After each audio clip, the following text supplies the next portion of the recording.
පොඩ්ඩක් මේ පින්තූර ටික බලලා ඉන්නකෝ. මේ ඉන්නේ අවුරුදු 28ක කාන්තාවක්. මෙයා අවුරුදු 34ක පිරිමි පුද්ගලයෙක්. මෙයා අවුරුදු 30ක කාන්තාවක්. ඉතින් ඕගොල්ලෝ බලන්න වෙද්දි මේගොල්ලන්ට මේ මොකද වෙලා තියෙන්නේ කියලා. වයසට වඩා වැඩි මහලු පෙනුමක් තියෙනවා. කැත වෙලා. එහෙම නේද? හරි. මේගොල්ලෝ කලින් හිටපු විදිහත් මම පෙන්නන්නම්කෝ. මේ පින්තූර මම ඉන්ටර්නෙට් එකෙන් ගත්තේ. මේගොල්ලන්ට මෙහෙම වෙලා තියෙන්නේ අයිස්. එහෙම නැත්නම් ක්‍රිස්ටල් මෙතැම්ෆෙටමීන් කියන මත්ද්‍රව්‍යයට ඇබ්බැහි වුණාට පස්සේ. ඉතින් අපි බලමු අයිස් මේ කින් තරමටම භයානකද කියලා. මේ තියෙන්නේ ඔයාගේ ස්නායු පද්ධතියේ ස්නායු. මේ ස්නායු දෙකක් අතර පණිවිඩ හුවමාරු කරන්න රසායනික ද්‍රව්‍ය විශේෂයක් තියෙනවා. නියුරෝට්‍රාන්ස්මිටර්ස් එහෙම නැත්නම් ස්නායු සම්ප්‍රේෂක කියලා. ඉතින් මේ වගේ જાති ගොඩක් තියෙනවා. ඒවෙන් එකක් තමයි මේ ඩෝපමීන් කියන්නේ. ඩෝපමීන් තමයි ඔයාව සතුටින් තියන්න, ඔයාලට සතුට හැඟීම් ඇති කරන්න උදව් කරන කෙනා. ඒ වගේම මේ ස්නායු වල තියෙන නිකන් කොකු වගේ જાතියක් රිසෙප්ටර්ස් කියලා. ඉතින් මේ ඩෝපමීන් ගිහිල්ලා මේ ස්නායුවේ රිසෙප්ටර්ස් වලට තමයි සම්බන්ධ වෙන්නේ. ඔයා අයිස් ගත්තම අයිස් වගේ මොලේට ඇතුල් වෙලා ඩෝපමීන් ප්‍රමාණය එකපාරට වැඩි කරනවා. එතකොට මුලදී ඔයාලට හරියම සතුට හැඟීමක්, හොඳට වැඩ කරගන්න පුළුවන් හොඳ හැඟීමක් තියෙනවා. ඒ වුණාට කල්ගත වෙනකොට ඩෝපමීන් රිසෙප්ටර්ස් ඒ වගේම ඔයාගේ ඇඟේ ස්වභාවිකම ඇති වෙන ඩෝපමීන් ප්‍රමාණය අඩු වෙනවා. එතකොට අර මුලදී දැනෙච්ච සතුට හැඟීම ලබා ගන්න ඔයාලට වැඩි වැඩියෙන් මේ අයිස් මත්ද්‍රව්‍ය ඕන වෙනවා. ඒ කියන්නේ කලින් ගත්තට වඩා වැඩි මාත්‍රාවක් අවශ්‍ය වෙනවා. හදිසියට ඔයා මේක නැවැත්තුවොත් ඔයාගේ ඇඟේ මේ ඩෝපමීන් ප්‍රමාණය එකපාරට අඩු වෙනවා. එතකොට ඔයාගේ මූඩ් එක ලෝ වෙනවා. ඒ කියන්නේ ඔයාලට දුක් මුස් ස්වභාවයක් එනවා. හරියට නිින්ද යන්නේ නැහැ. නොයුසිලිවන්ත ගතියක් එනවා. ඇඟට පණ නැහැ. වැඩ කරගන්න බෑ. මෙන්න මේ වගේ ප්‍රශ්න ගොඩක් එනවා. ඉතින් ඒ ප්‍රශ්න මග අරව ගන්න ඔයාට දිගින් දිගටම මෙන්න මේ අයිස් ලබා ගන්න සිද්ධ වෙනවා. ඉතින් මේක තමයි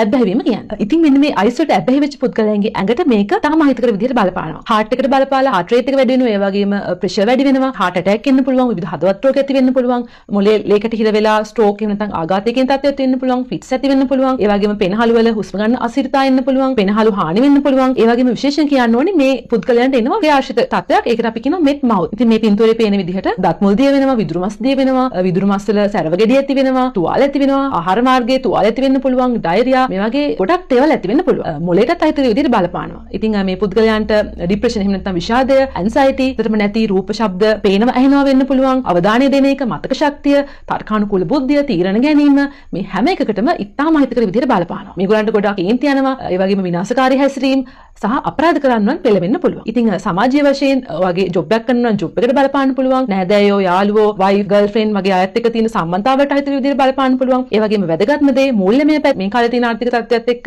මේ වගේ දෙයකට ඇබ්බැහි වුණා කියන්නේ ඉතින් කබලෙ ලිප්පට වැටුණා වගේ තමයි. ඉතින් කෙටිම කියනවා නම් ශාරීරිකව, මානසිකව, සමාජීය වශයෙන් විනාශ වෙලාම යනවා. ඔයා මේ වීඩියෝ එක බලන වෙලාවේ ඔයාට එහෙම නැත්නම් ඔයා අඳුරන කෙනෙක් අයිස් භාවිතා කරන්න හිතාගෙන ඉන්නව නම් එහෙම නැත්නම් යාළුවෙක් කිව්වනම් මෙහෙම එකක් තියෙනවා පොඩ්ඩක් try කරලා බලමු. ඉතින් මේක එකපාරක්වත් උත්සාහ කරලා බලන්න හොඳම නැති දෙයක්. ඉතින් ඔයාගේ යාළුවොත් එක්ක මේ වීඩියෝ එක share කරගන්න. ඒ වගේම ඔයාටත් මේ වගේ අත්දැකීම් තියෙනවා නම් දන්න කාට හරි මේ වගේ දෙයක් වෙලා තියෙනවා නම් ඒ අත්දැකීමුත් අපිත් එක්ක share කරගන්න කමෙන්ට් එකක් දාගෙනම යන්න. ඉතින් අපි ඊළඟ වීඩියෝ එකෙන් කතා කරමු මේ අයිස් එහෙම නැත්නම් ක්‍රිස්ටල් මෙතැම්ෆෙටමීන් ඇබ්බැහිය වලක